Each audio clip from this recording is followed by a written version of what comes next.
ఈరోజు Chandrababu Naidu, Pawan Kalyan, home minister Anitha గారు, లోకేష్ గారు చెప్పాలి దీనికి ఆన్సర్.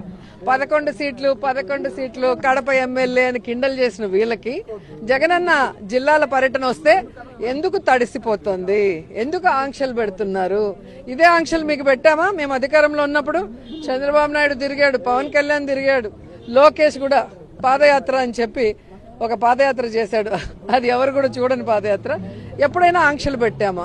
అంటే జగన్మోహన్ రెడ్డి గారు జనంలోకి వస్తే తెలుగుదేశం పార్టీ ఈవీఎంల ద్వారా గెలిచిపోయిందన్న విషయం పబ్లిసిటీ అవుతుంది కాబట్టి వాళ్ళు ఏదైతే సూపర్ 6 గానీ 143 మేనిఫెస్టోలో చెప్పినవి చేయకుండా జగనన్న ఇస్తున్నవి కూడా ఇస్తామని చెప్పి ఇవ్వకుండా పోవటాన్ని ప్రజలందరూ కూడా జగనన్న వెనక వెళ్తూ ఆయనకు చెప్తున్నారు. కాబట్టి వాళ్ళు చేసిన తప్పులు, వాళ్ళు చేస్తున్న అవినీతి ఏదైతే ఇప్పుడు ఉందో, ఇసుక గాని, మద్యం గాని, గంజాయి గాని, డ్రగ్స్ గాని, ఇవన్నీ బయటకు వస్తున్నాయన్న భయంతో, బాధతో ఈ ఆంక్షలు తప్ప ఎందుకు ఆంక్షలు నాకు చెప్పాల్సిన అవసరం వాళ్ళు ఉంది.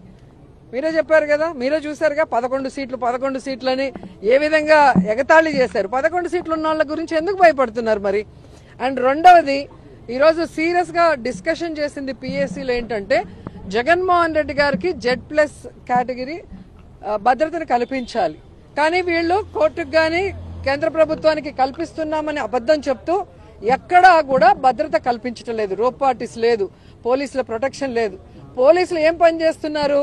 నియోజకవర్గాల్లో నోటీసులు ఇచ్చి మీరు మీటింగ్కి వెళ్తే మీ మీద రౌడీ షీట్లు తీస్తామంటారు, లేదంటే చెక్ పోస్టుల దగ్గర కార్లు పట్టుకోవడం, బైకులు పట్టుకోవడం, ప్రజల్ని కొట్టి పోలీస్ స్టేషన్లో కూర్చోబెట్టడం, జగన్ గారి మీటింగ్లు పోకూడదని. దీనికి పోలీసుల్ని ఉపయోగిస్తున్నారు. లేదంటే లోకల్ ఎమ్మెల్యేలు ఎవరైతే కూటమి ప్రభుత్వం వాళ్ళు చెప్తున్నారో వాళ్ళకి నచ్చని వాళ్ళు వైఎస్ఆర్సీపీకి స్ట్రాంగ్ ఉన్న క్యాడర్ మీద తప్పుడు కేసులు పెట్టి లోపల పెట్టడానికి యూజ్ చేస్తున్నారు తప్ప ఒక ప్రతిపక్ష నాయకుడు, ఒక ముఖ్యమంత్రిగా పనిచేసిన జగన్ గారు జిల్లా పర్యటనకు వస్తే కనీస భద్రత కూడా లేకపోవడం చాలా బాధాకరం. మీరు చూసారు పొదిలీకి వెళ్ళినప్పుడు గాని, రాప్తాడుకు వెళ్ళినప్పుడు గాని, నేనైతే కళ్ళారా చిత్తూరుకి మ్యాంగో రైతుల కోసం వచ్చినప్పుడు చూశాను. ఒక్క పోలీస్ అంటే ఒక్క పోలీస్ ఆ మార్కెట్ యార్డ్ లో ఉన్నారా? జనాలు ఎలా మీద పడి జగన్ గారిని వాళ్ళ వైపుకు లాగేసుకుంటున్నారు అభిమానంతో మనం చూసాం. అంటే జగన్ గారిని ఏదో ఒకటి చేయాలన్న తపన అనేది ఈ కూటమి ప్రభుత్వంలో కనిపిస్తుంది. ఎందుకంటే చంద్రబాబు నాయుడు సొంత తండ్రి లాంటి ఎన్టీఆర్ గారికే పార్టీ లాక్కొని చెప్పులేసి ఆయన చావుకు కారణమైన వ్యక్తి కాబట్టి కుట్ర రాజకీయాలు చేయటము, వెన్నుపోటు రాజకీయాలు చేయటం చంద్రబాబు నాయుడుకి వెన్నతో పెట్టిన విద్య కాబట్టి జగన్మోహన్ రెడ్డి గారి భద్రత గురించి మేమంతా ఆందోళన చెందాం. అందరం కూడా పిఎస్సీలో దాని మీద డిస్కస్ చేశాము. మేము న్యాయ పోరాటం దీని మీద చేయాలనుకుంటున్నాం. కేంద్రకు కూడా ఇన్ఫార్మ్ చేసి ఆయనకి భద్రత పెంచే విధంగా అడుగులు ముందుకు వేయాలి. అలాగే పార్టీ నుంచి ప్రతి జిల్లాలో నుంచి మరి జగన్ గారికి భద్రత కల్పించే విధంగా మేము ముందుకు వెళ్లాలనుకుంటున్నాం. రెండోది, జగన్మోహన్ రెడ్డి గారిని ఆయన పార్టీని భూస్థాపితం చేయాలన్న ఒక్క నీతిమాలిన ఆలోచనతో చంద్రబాబు నాయుడు కూటమి ప్రభుత్వం ఈరోజు ఏ విధంగా తప్పుడు కేసులు పెట్టి ఇంపార్టెంట్ లీడర్స్ అందరినీ కూడా అరెస్ట్ చేస్తూ వెళ్తున్నారు. మిథున్ రెడ్డి గారు గాని, కాకాని గోవర్ధన్ రెడ్డి గారు గాని, చెవిరెడ్డి గారు గాని, ఇప్పుడు వాళ్ళు కాదని ఇంకా వాళ్ళ పిల్లల్ని, మొన్న చూస్తే హారిక గారు జడ్పీ చైర్మన్ ఆవిడ భర్త మీద దాడి చేసి కార్లు పగలగొట్టి బూతులు తిట్టి మళ్ళీ ఆవిడ మీదే కేసు పెట్టడం అనేది ఈ ఒక్క ప్రభుత్వంలో, ఈ ఒక్క రాష్ట్రంలోనే జరుగుతుంది. సో వాళ్ళకి మేము క్లియర్ గా చెప్తున్నాం, మీరు తప్పుడు కేసులు పెడితే భయపడే వాళ్ళు ఇక్కడ ఎవ్వరు లేరు. దమ్మున్న నాయకుడు జగన్మోహన్ రెడ్డి గారి నాయకత్వంలో పనిచేస్తున్న నాయకులు మేము. మీరు జైల్లో పెడితే రేపొద్దున చక్రవడ్డీతో కూడా మీకు ఇచ్చేదానికి మేము రెడీగా ఉన్నాం. ఎందుకంటే ఈ రోజు మీరు సూపర్ 6 ఇస్తామన్నారు, జగన్మోహన్ రెడ్డి గారు ఇచ్చిన ప్రతి ఒక్కటి కూడా ఇస్తామని చెప్పారు.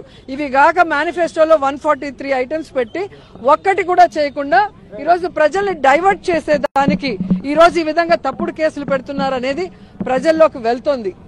Manifesto, recalling manifesto Chandrababu Naidu కార్యక్రమం ద్వారా వెళ్తోంది. ఎందుకంటే ఈరోజు లిక్కర్ కి మిథున్ రెడ్డికి ఏం సంబంధం అండి? లిక్కర్ కి చెవిరెడ్డి గారికి ఏం సంబంధం అండి? లిక్కర్ కి ఇంకొకరికి ఏం సంబంధం అండి? ప్రభుత్వం అమ్మిన మందుకి ఎవరైనా కమిషన్లు ఇస్తారా? ప్రైవేట్ వాళ్ళు అమ్మిన మందుకి కమిషన్లు ఇస్తారా? ఈరోజు బెల్ట్ షాపులు రిమూవ్ చేశారు, ఎక్కడ పర్మిట్ రూములు ఇవ్వలేదు, ఎక్కడా కూడా ఒక్క డిస్టిలరీకి కూడా జగన్మోహన్ రెడ్డి గారు పర్మిషన్ ఇవ్వకపోతే ఎక్కడి నుంచి లిక్కర్ మాఫియా జరిగింది, ఎక్కడి నుంచి లిక్కర్ స్కామ్ జరిగిందో చెప్పాలి. ఈ రోజు నేను ఒకటే సూటిగా అడుగుతున్నా, లిక్కర్లు ఏవైతే ఈ రోజు ఉన్నాయో ఆ డిస్టిలరీలు అన్నిటికీ ఎవరు పర్మిషన్ ఇచ్చారో ఒకసారి మీరు వెరిఫై చేయండి. జీవోలు అన్ని చంద్రబాబు నాయుడు గతంలో ఇచ్చినవే, ఒకటి కూడా జగన్ గారు ఇచ్చింది కాదు. ఆ డిస్టిలరీలో నుంచి ఈరోజు స్కామ్ జరిగింది అంటే, నాసిరకం మందు ఇచ్చినారంటే వాళ్ళ మీద ఎందుకు కేసులు పెట్టలేదు?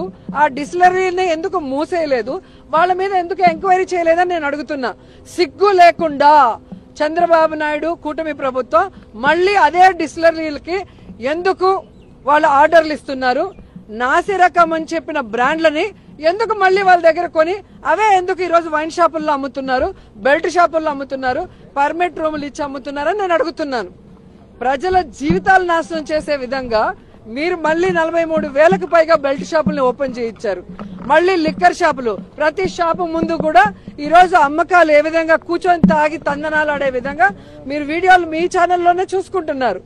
ఎక్కడైనా ప్రైవేట్ వాళ్ళకి నచ్చినట్టుగా ఈరోజు లిక్కర్ సిండికేట్ ని తయారు చేసి వాళ్ళు రేట్లు పెంచుకొని వీళ్ళకి కమిషన్లు ఇచ్చే విధంగా కూటమి ప్రభుత్వం ప్రవర్తిస్తూ ఈరోజు జగన్మోహన్ రెడ్డి గారి ప్రభుత్వం మీద నింద వేసే విధంగా ఈరోజు మిథున్ రెడ్డి గారిని కానీ ఇంకొకరిని అరెస్ట్ చేయడం అనేది ప్రజలు గమనిస్తున్నారు.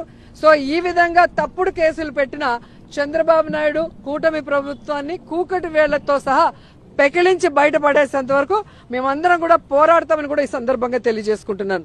అండ్ ఈ రోజు తెలుగుదేశం పార్టీకి చెప్తున్నాను, ప్రశాంతి గారికి ఏదో జరిగిపోయిందని అన్ని ఛానల్లో డిస్కషన్ పెట్టి ప్యానెల్ మీటింగ్లు పెట్టి మళ్ళీ ప్రసన్న కుమార్ రెడ్డి ఇంటికి పోయి ఆయన ఇల్లు డ్యామేజ్ చేసింది మీరు అందరూ చూశారు. పోలీస్ స్టేషన్ లో వెంటనే కేసులు పెడతారు. కోర్టు కూడా ఏ విధంగా తప్పు పట్టిందో మనం చూసాం. కానీ నా విషయంలో అంత వల్గర్ గా మాట్లాడుతుంటే అదే ప్రశాంతి పెంచి పోషిస్తున్న ఆర్పి, అదే వేమిరెడ్డి గారు పెంచి పోషిస్తున్న ఆర్పి అన్ని రకాలుగా మాట్లాడుతుంటే ఎందుకు పోలీసులు కేసు పెట్టట్లేదు? కోర్టులో ఎందుకు సుమోటోగా తీసుకుని అలాంటి వాళ్ళకి బుద్ధి చెప్పట్లేదని నేను అడుగుతున్నాను. ఈరోజు నా నియోజకవర్గంలో భానుప్రకాష్ అనేవాడు తండ్రి పేరు చెప్పుకొని రాజకీయాల్లోకి వచ్చాడు. మేము కష్టపడి పైకి వచ్చిన వాళ్ళు. అలాంటి వాడితో కూడా లోకేష్ గారు నన్ను ఈరోజు మాట్లాడిస్తున్నారు. మరి దీని గురించి ఎందుకు ఏ ఛానల్లో కూడా ప్యానెల్ డిస్కషన్ చేయట్లేదు? మేధావులు విశ్లేషకులు ఎందుకు కూర్చోవట్లేదు? అంటే మీ పార్టీలో ఉంటే వాళ్ళు మంచోళ్ళు, పక్క పార్టీలో ఉంటే వాళ్ళు చెడ్డోళ్ళు. ఇదే ప్రశాంతి వైసీపీ నుంచే కదా వచ్చింది. మరి ఆవిడ కోసం అంత ఆరాటపడిన వాళ్ళు ఈ రోజు హారిక గారికి ఒకటి జరిగినా నాకు ఒకటి జరిగినా ఎందుకు పట్టించుకోవట్లేదు? మేము మహిళలు కాదా? మాకు మనోభావాలు లేదా? మా ఫ్యామిలీలు బాధపడవా? కాబట్టి ఈ రోజు అధికారం ఉంది కదా అని ఎగిరెగిరి పడితే రాబోయే కాలంలో జగనన్న ముఖ్యమంత్రి అయిన తర్వాత ఎగిరెగిరి పడిన వాళ్ళని ఎగరేసి తంతామని కూడా ఈ సందర్భంగా తెలియజేసుకుంటాం.